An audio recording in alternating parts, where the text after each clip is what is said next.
Mi esposa me dejó su imperio. Mi hijastro me demandó, alegando que yo era un marido parásito y sin educación que la manipuló. Contrató al mejor abogado de la ciudad para destruirme. Pero en el tribunal, ese abogado se congeló y susurró, ¿eres tú realmente? No puedo creerlo. Mi hijastro no tenía idea de quién era yo en realidad. El abogado vio mi rostro, se quedó completamente inmóvil, dejó caer su bolígrafo, y bajó la cabeza. Mi hijastro sonreía con suficiencia, como si yo estuviera acabado, hasta que ese abogado susurró, casi para sí mismo, ¿eres tú realmente? Por un momento, la sala del tribunal olvidó cómo respirar. Yo no dije una palabra. Simplemente me quedé allí de pie, con la mano descansando sobre el borde desgastado de la mesa, sintiendo la textura de la madera vieja bajo mi palma. En algún lugar detrás de mí, una silla crujió. La pluma de un reportero rasgó el papel. Entonces, la jueza se aclaró la garganta, de manera aguda y molesta, y el mundo volvió a su lugar de golpe. Ese momento cobraría sentido más tarde. En ese instante, nadie en esa sala, y menos aún mi hijastro, tenía idea de por qué había sucedido. 2 meses antes, estaba de pie, solo, en mi garaje en el lado sur de Columbus, Ohio, mirando fijamente una caja que no había abierto en años. El polvo cubría la tapa con tal espesor, que podía escribir mi nombre en él con un dedo. La casa estaba tranquila, con ese vacío hueco que adquiere después de que alguien muere y no regresa. Mi esposa, Margaret Maggie Delany, se había ido hacía 3 semanas. El cáncer no se va de golpe, toma pedazos. Su risa se fue primero, luego su apetito. Hacia el final, incluso sostener una taza de café la agotaba. Yo fui quien la llevó del dormitorio al sofá, quien midió sus medicamentos, y quien durmió en una silla a su lado en las noches malas. Yo fui quien estuvo allí cuando dio su último suspiro, una exhalación tranquila, como si finalmente hubiera terminado de discutir con el mundo. Maggie construyó su empresa de la nada. Un camión, un cliente, una oficina prestada con luces parpadeantes. 25 años después, Delany Freight Solutions tenía contratos en 3 estados, y más hojas de cálculo de las que podía contar. Yo nunca trabajé allí. No oficialmente. Yo arreglaba cosas, puertas, fregaderos, una bisagra rota en la oficina del almacén cuando ella llegaba a casa quejándose de ello. Para su hijo, Evan Brooks, eso era todo lo que yo era. Evan voló para el funeral, vistiendo un traje negro que probablemente costaba más que mi camioneta. Abrazó a la gente con rigidez, revisó su teléfono durante el servicio, y no derramó una lágrima. Junto a la tumba, mientras el pastor aún hablaba, Evan se inclinó cerca de mí y dijo, en voz baja y cortante, hablaremos de la empresa pronto. Asentí. Estaba demasiado cansado para discutir. Hablamos una semana después, en la antigua oficina de Maggie en el centro. Evan se sentó donde ella solía sentarse, tecleando en su iPad, deslizando gráficos como si ya estuviera a cargo. Habló sobre reestructuración, reposicionamiento, y protección de la marca. Yo escuché. Cuando finalmente hizo una pausa, le dije la verdad. Maggie me dejó el control a mí. Dije, está en el fideicomiso. Él se rió, no fuerte, solo lo suficiente para escocer. Tú, dijo. Frank, tú le cambiabas el aceite al coche de mi madre. No estás calificado ni para manejar un puesto de limonada. Esa fue la primera vez que me llamó sin educación. La segunda vez fue por escrito. La demanda llegó un martes por la mañana, doblada, gruesa y con aspecto oficial, entregada por un chico que no podía ser mayor que mis botas de trabajo. Evan demandaba para anular el testamento, alegando que Maggie había sido manipulada durante su enfermedad por un cónyuge parásito y sin educación, que ejerció una influencia indebida. Parásito. Esa palabra se quedó grabada. Para el final de la semana, estaba en toda la radio local. No mi nombre al principio, solo susurros. Viudo mayor, empresa de la esposa más joven, surgen dudas. La gente en la cafetería dejó de preguntar cómo lo estaba llevando. Un tipo incluso se cambió de mesa cuando me senté. Mantuve la boca cerrada. El viernes, conduje al centro, al Tribunal del Condado de Franklin, para la audiencia preliminar. El edificio olía a papel viejo y cera para pisos, de la manera en que siempre huelen los tribunales. Evan ya estaba allí, riendo con su abogado, Derek Klein, un hombre cuyo nombre ponía nerviosa a la gente en esta ciudad. Klein se especializaba en destrozar a la gente educadamente. Evan me miró y sonrió con suficiencia. Fue entonces cuando Klein levantó la vista, se congeló, dejó caer su bolígrafo, y bajó la cabeza. Ese fue el momento con el que empecé, el que todos recordarían. Pero en ese instante, todo lo que sentí fue el peso familiar en mi pecho, el mismo que había llevado desde que Maggie murió. Deslicé mi mano en el bolsillo de mi chaqueta y toqué el borde de mi pequeño cuaderno negro. Ávido. Lo había llevado durante años. Fechas, horas, nombres, pequeñas cosas que la gente olvidaba. Me senté. La audiencia comenzó. Mientras Klein hablaba, exponiendo el caso de Evan con un lenguaje suave y cortante, estudié a mi hijastro.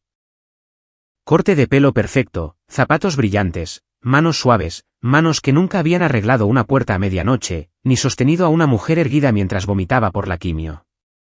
Klein terminó diciendo, el señor Delany es un hombre simple. Esa simplicidad fue explotada. No interrumpí, porque no estaba allí para discutir. Estaba allí para escuchar y para recordar. Cuando la jueza levantó la sesión, Evan pasó rozándome y dijo, esto no tomará mucho tiempo. No tenía idea de cuán equivocado estaba. Esa noche, de vuelta en casa, me paré en el garaje de nuevo. Abrí la caja polvorienta. Dentro había carpetas viejas, una insignia de identificación desteñida, y un alfiler de latón que casi había olvidado. Lo levanté, sentí su peso, y escribí la fecha de hoy en mi cuaderno. Lento, cuidadoso. El papel no olvida, y no miente. No dormí mucho después de esa primera audiencia. La casa crujía como siempre lo había hecho, asentándose en la fría noche de Ohio, pero cada sonido se sentía más fuerte sin Maggie allí para decirme que dejara de caminar de un lado a otro. Alrededor de las 3 de la mañana, me rendí y fui a la cocina. Me serví un café que no quería, me apoyé contra la encimera, y miré fijamente el pequeño cuaderno negro junto a mis llaves. La gente piensa que el silencio significa debilidad. Lo que realmente significa, es que alguien está prestando atención. Abrí el cuaderno de golpe. Las páginas estaban abarrotadas con mi letra, fechas, nombres, pequeñas flechas señalando otras notas. No era nada especial, una libreta Field Notes que había estado comprando durante años en la ferretería. Maggie solía bromear conmigo al respecto. Tú y ese librito, decía. Un día te va a meter en problemas. Sonreí ante el recuerdo, luego cerré el libro y agarré mi chaqueta. Para las 7 de la mañana, conducía hacia el este, rumbo a un parque industrial que no había visitado en más de una década. La radio tocaba música country vieja, jónicas cantando sobre caminar en línea recta y llevar cargas. El sol apenas salía, arrojando una luz pálida sobre los almacenes. El edificio parecía más pequeño de lo que recordaba. El mismo ladrillo, la misma puerta de acero, diferente letrero en el frente. Aparqué, tomé aire, y entré. El guardia de seguridad en el escritorio tenía el pelo gris ahora, y su uniforme le quedaba un poco más holgado alrededor de la cintura. Levantó la vista, entrecerró los ojos, y luego se puso de pie tan rápido que su silla rodó hacia atrás. Bueno, maldita sea, dijo, quitándose la gorra. Frank Delany. Buenos días, Joe, dije. No preguntó por qué estaba allí. No pidió identificación. Simplemente asintió hacia el pasillo, como si supiera que este día podría llegar. Así era como solía suceder.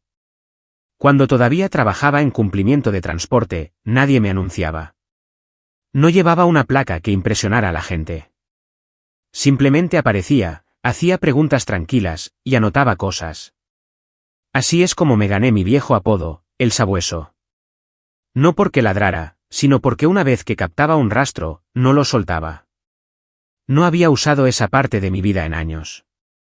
La enfermedad de Maggie le había puesto fin para siempre, pensé. Pero mientras caminaba pasando filas de archivadores y luces zumbantes, algo se asentó en mi pecho. Esto no se trataba de orgullo. Se trataba de la verdad. No estaba allí para desenterrar suciedad sobre la empresa de Maggie. Estaba allí para entenderla de la manera en que ella lo hacía, línea por línea, regla por regla. Pasé la mañana revisando archivos públicos, resúmenes de auditoría, informes de cumplimiento, cualquiera podía solicitarlos si sabía dónde buscar. Para el mediodía, me ardían los ojos. Mis dedos estaban negros de polvo y tóner. Conduje hasta Reis Diner, el mismo lugar donde Maggie y yo solíamos parar después de las citas médicas. Cabinas de vinilo, y café que sabía como si hubiera sido recalentado desde la administración de Reagan. El propio Ray me sirvió otra taza y no hizo preguntas. «Te ves fatal», dijo amablemente. «Me siento más o menos igual», respondí. Ray se deslizó en la cabina frente a mí. Tenía 62 años, antebrazos gruesos, y una chaqueta del sindicato colgando suelta sobre sus hombros. Me conocía lo suficiente como para no presionar. «Finalmente», dijo, «¿vas a dejar que ese chico te pase por encima?» Removí mi café. «No». «Bien», dijo. «Entonces no te apresures. Pelea con inteligencia, no con fuerza». Esa frase se me quedó grabada. Durante la semana siguiente, caí en un ritmo. Las mañanas eran para el papeleo, las tardes para pensar, y las noches para pequeñas reparaciones en la casa, cosas que había pospuesto mientras Maggie estaba enferma. Una bisagra suelta, un grifo que goteaba. Las arreglé despacio, con cuidado, de la manera que a ella le gustaba. Evan, mientras tanto, estaba ocupado actuando. Enviaba correos electrónicos a los miembros de la junta llenos de gráficos y viñetas. Publicaba fotos sonrientes en LinkedIn hablando de honrar el legado de mi madre. Llevaba su iPad a cada reunión como si fuera un escudo. En la segunda audiencia, trajo un proyector. Klein guió al tribunal a través de una presentación pulida, líneas de tiempo deslizándose en azul y gris. Evan asentía, confiado. Cuando fue mi turno de responder, dije muy poco. Pedí tiempo para revisar las divulgaciones. Anoté quién habló, qué dijeron, y cuándo. Esa noche, solo en la mesa de la cocina, noté algo pequeño, una marca de tiempo. Uno de los informes de cumplimiento que Van referenció había sido modificado 2 días después de la muerte de Maggie. El cambio era sutil, solo una reclasificación, pero el bloque de firmas me llamó la atención. El nombre de Evan. No saqué conclusiones precipitadas. Nunca lo había hecho. Simplemente pasé la página en mi cuaderno y anoté la fecha. A los 56 años, no me movía tan rápido como solía hacerlo. Mis rodillas me recordaban eso cada mañana. Pero la paciencia siempre había sido mi ventaja. La gente subestimaba a un hombre que arreglaba puertas y bebía café malo. Asumían que no veía el panorama completo. Estaban equivocados. Porque mientras Evan estaba ocupado hablando de sinergia y crecimiento, yo estaba siguiendo el rastro de papel, un paso silencioso a la vez. Y el papel, si se le da suficiente tiempo, siempre dice la verdad. La tercera audiencia fue donde se quitaron los guantes. Hasta entonces, todo se había mantenido cortés en la superficie. Sonrisas legales, lenguaje cuidadoso, el tipo de cortesía que esconde cuchillos. Esa mañana, Derek Klein entró en la sala del tribunal con una mirada diferente en sus ojos. No me miró, no asintió. Dejó su maletín como un hombre que coloca un peso en una balanza. Cuando fue mi turno de testificar, se puso de pie lentamente, se abotonó la chaqueta, y sonrió como si estuviera a punto de hacerme un favor. Señor Delany, dijo, con voz suave. Hablemos de su educación. Sentí que la sala se inclinaba hacia adelante. Terminé la secundaria, dije. Fui directo a trabajar después. Sin universidad, dijo, asintiendo. Sin formación empresarial formal, sin experiencia ejecutiva. ¿Es eso justo? ¿Eso es justo? Klein dio un paso. Sin embargo, de alguna manera convenció a una mujer moribunda para que le dejara el control de una empresa multimillonaria. Mantuve mis ojos en la jueza. Mis manos descansaban planas sobre la mesa. Podía sentir mi pulso en las yemas de mis dedos. No la convencí de nada, dije. Ella tomó sus propias decisiones. Klein rió suavemente. Le está diciendo a este tribunal que una mujer bajo medicación pesada, luchando contra un cáncer terminal, actuaba de manera independiente mientras estaba casada con un hombre que tenía todo por ganar. Ahí estaba. La palabra que quería sin decirla. Manipulada. Mi pecho se tensó por un segundo. Olí antiséptico y escuché el suave pitido de un monitor. La mano de Maggie en la mía, su voz delgada pero firme: no dejes que reescriban lo que construimos. Cuidé a mi esposa, dije. Eso es todo. Klein se inclinó más cerca. No es cierto, presionó, que usted manejaba su correo, sus llamadas. ¿Que usted filtraba quién podía verla? Sí, dije. A petición suya. Y espera que creamos que nunca influyó en su pensamiento. Lo miré entonces, realmente lo miré. No, dije. Espero que usted pruebe que lo hice. Algunas personas se movieron en sus asientos. La sonrisa de Klein se desvaneció. Para la hora del almuerzo, la radio local lo había recogido. Lo escuché yo mismo sentado en mi camioneta fuera de Ray's Diner, con el motor en marcha porque hacía demasiado frío para apagarlo. Fuentes cercanas al caso sugieren que el señor Delany aisló a la señora Delany en sus últimos días. Apagué la radio y miré fijamente el volante. Dentro de la cafetería, Ray deslizó un plato de huevos hacia mí y me observó demasiado de cerca. A mitad de la comida, la habitación se inclinó.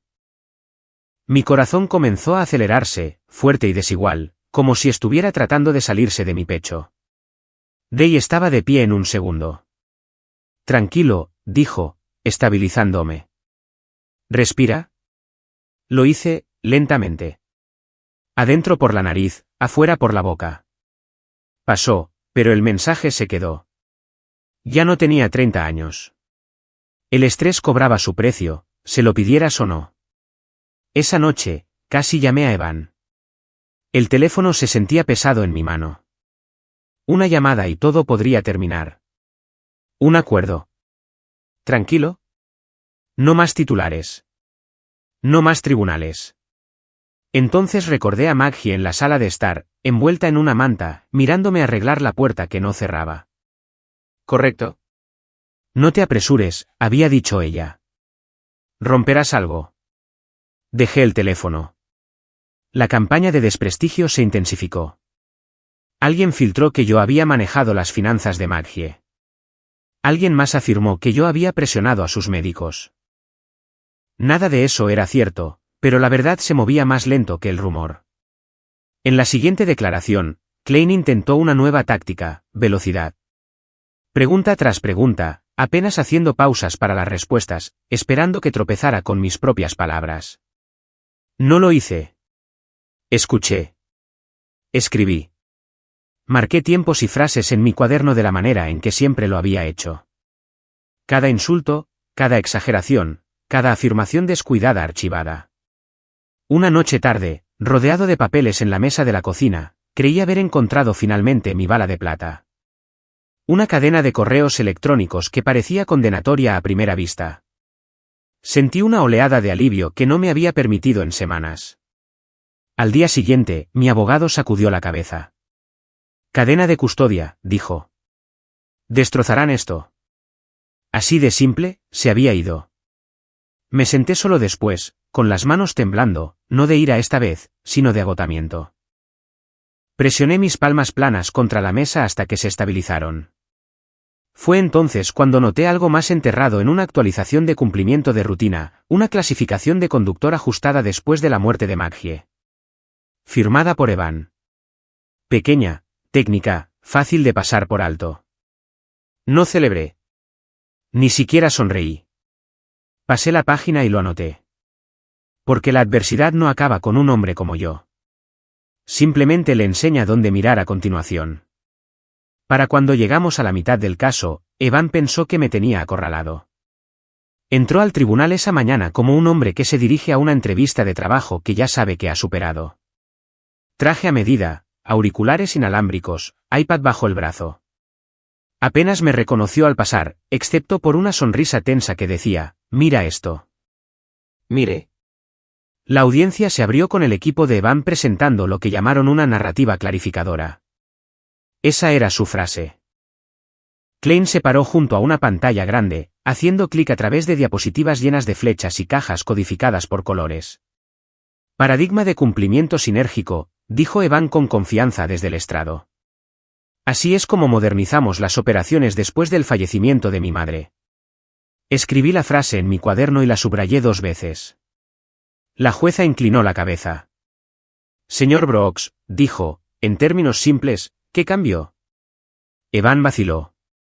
Solo un segundo de más. Optimizamos los informes, dijo. Redujimos las redundancias. En mi línea de trabajo, eso era lo que la gente decía cuando no podía explicar los detalles. Me quedé callado. Esa tarde, mi abogado presentó una solicitud limitada. Nada llamativo. Una citación para auditoría interna, registros de seguridad y archivos de calificación de conductores que cubrieran los 30 días posteriores a la muerte de Maggie. El equipo de Evan no se opuso.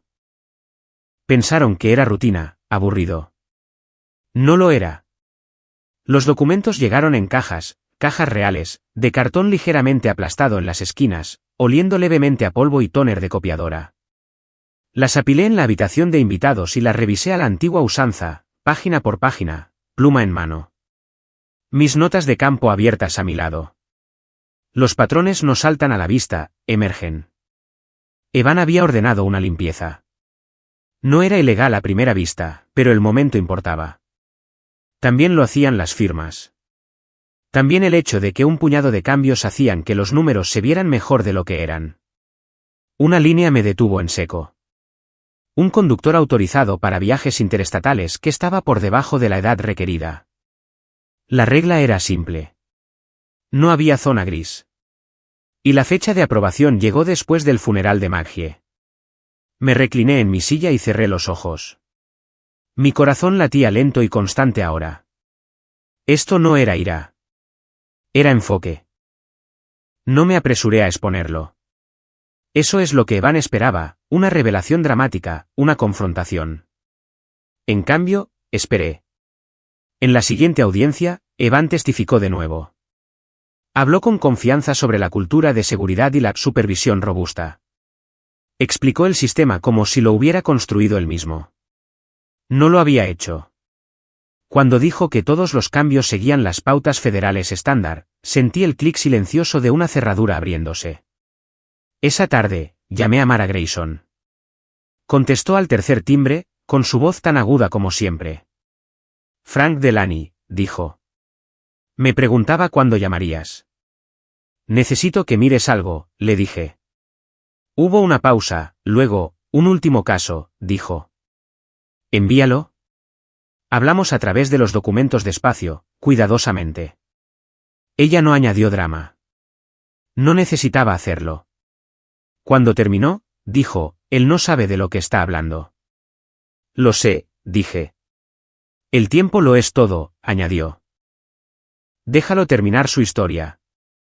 Esa noche, dormí por primera vez en semanas.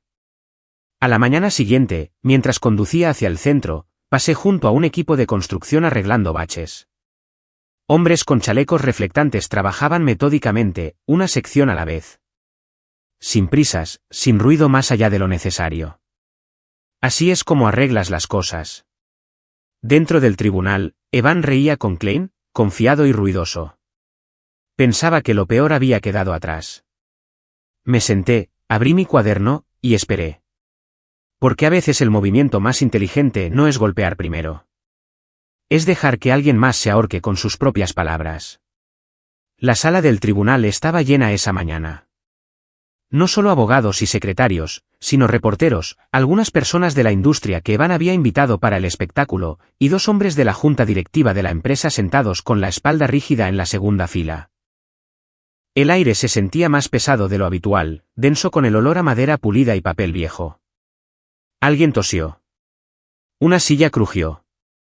Entonces la jueza tomó el estrado. Evan fue primero. Habló como un hombre que creía que la sala le pertenecía. Expuso su caso con confianza, tocando su iPad para dar énfasis, hablando sobre modernizar operaciones y proteger el valor para los accionistas. Klein caminaba a su lado, asintiendo en los momentos correctos, ocasionalmente mirándome con una sonrisa delgada. Mantuve mis ojos en la mesa. Cuando Evan terminó, Klein se levantó. Su señoría, dijo, este caso se ha tratado de claridad, de separar el sentimiento del hecho. Mi cliente ha demostrado un liderazgo responsable durante una transición difícil. La jueza se volvió hacia mí. Señor Delany. Me puse de pie.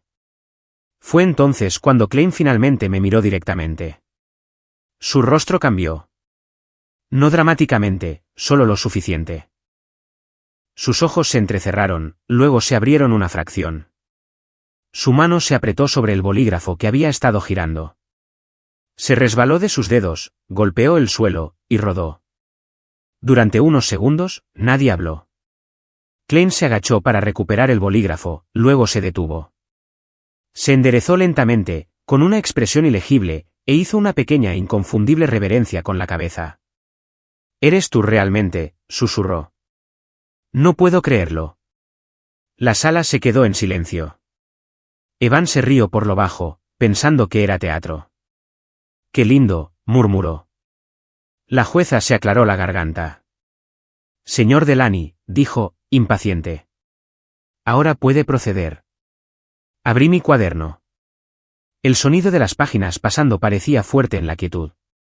«Me gustaría hacerle al señor Brooks unas cuantas preguntas», dije.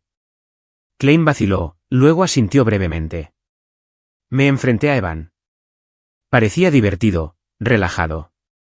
«Señor Brooks», dije, «¿usted testificó que todos los cambios de cumplimiento después de la muerte de su madre siguieron las pautas federales?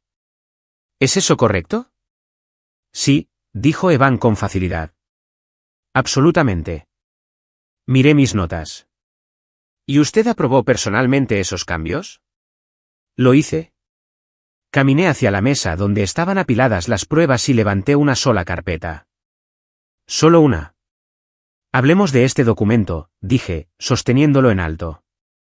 Archivo de calificación de conductor 217B. Aprobación con fecha del 14 de mayo. Evan asintió. «Sí». 2 días después del funeral de su madre, añadí. Se movió ligeramente. Teníamos que mantener las operaciones en marcha. «Por supuesto», dije. «Ahora, puede decirle al tribunal el requisito de edad mínima para conductores comerciales interestatales bajo la regulación federal». Evan parpadeó. 21, dijo. «Todo el mundo sabe eso». Asentí. «¿Eso es correcto?» Pasé una página. «Y el conductor aprobado en este archivo. ¿Qué edad tenía el 14 de mayo?» Evan vaciló, solo por un segundo. 20, dijo, pero... Levanté mi mano suavemente. «Solo responda la pregunta». La jueza se inclinó hacia adelante. 20, repitió Evan. Dejé que el silencio se extendiera. 3 segundos. 4. «Señor Brooks», dije, «usted firmó para que un conductor menor de edad operara rutas interestatales».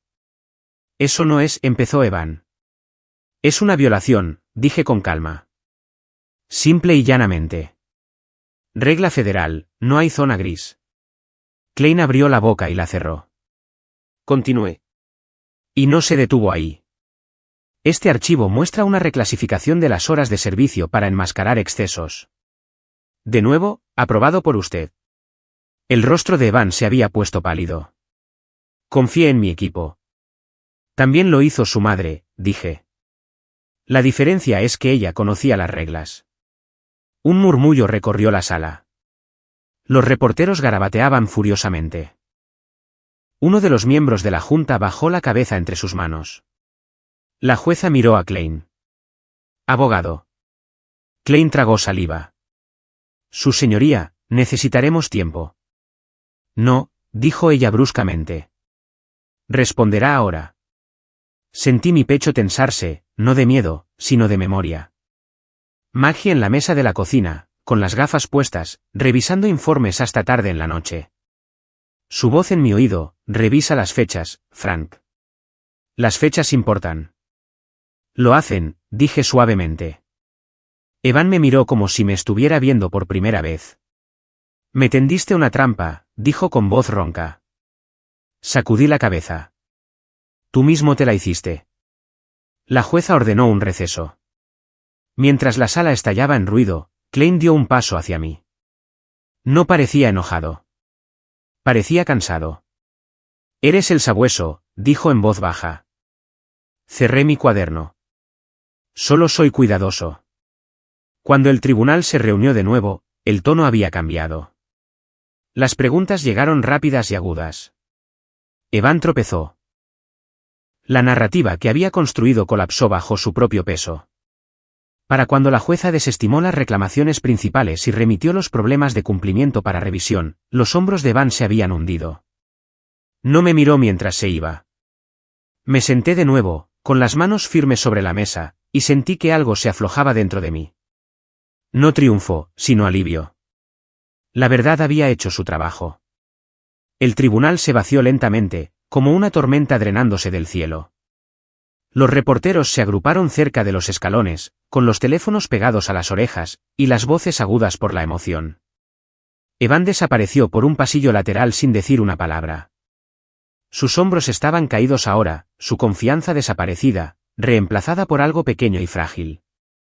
No lo seguí. No necesitaba hacerlo. Salí al aire frío de Columbus y me quedé allí un momento, dejando que me golpeara en la cara. Mis manos estaban firmes. Por primera vez desde que Maggie murió, mi pecho no se sentía tenso. La justicia, había aprendido, no siempre grita. A veces simplemente cierra una puerta con firmeza. En las semanas siguientes, las cosas se asentaron de la manera en que lo hace el polvo después de un largo viaje por un camino de grava. La jueza desestimó el desafío de Evan al testamento en su totalidad. Los problemas de cumplimiento fueron a donde se suponía que debían ir, a manos de reguladores que hablaban en voz baja y se tomaban su tiempo.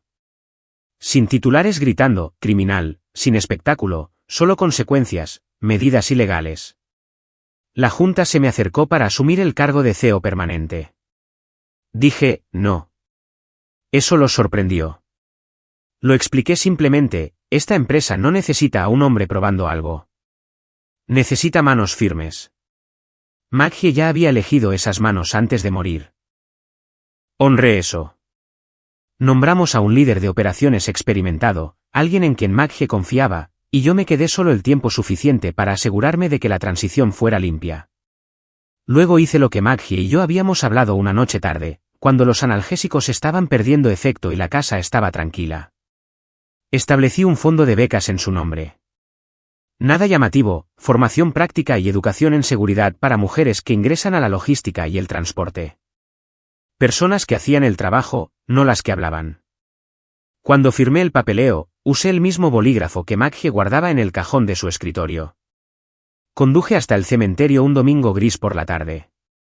El suelo estaba duro por la escarcha. Cepillé las hojas de su lápida y le conté todo. No como un discurso, solo los hechos. Lo intentaron, dije, pero no ganaron. La casa se sentía diferente cuando llegué a casa. Más ligera. Caminé hacia la puerta trasera, la que siempre se había atascado, la que nunca arreglé del todo cuando Maggie estaba viva porque siempre surgía algo más. Tomé mis herramientas del garaje y trabajé en ella despacio, ajusté la bisagra y lijé el borde. Cuando finalmente se cerró como debía, me recliné y me reí por lo bajo. Es curioso cómo suena la paz. Todavía llevo el cuaderno. Los viejos hábitos no mueren, pero la mayoría de los días ahora se queda en mi bolsillo, sin usar. El trabajo está hecho. Aquí está lo que aprendí. Si vale algo para ti, el respeto no es ruidoso. La verdad no necesita bailarines de respaldo. Y si alguien alguna vez te llama nada, no discutas. Escríbelo. Revisa las fechas. Deja que el papel hable. Si esta historia despertó algo en ti, si alguna vez has sido subestimado, pasado por alto, o descartado silenciosamente, tómate un momento para reflexionar. Compártela con alguien que pueda necesitar escucharla. Y si quieres más historias donde la paciencia y la verdad ganan al final, ya sabes dónde encontrarnos. Gracias por escuchar.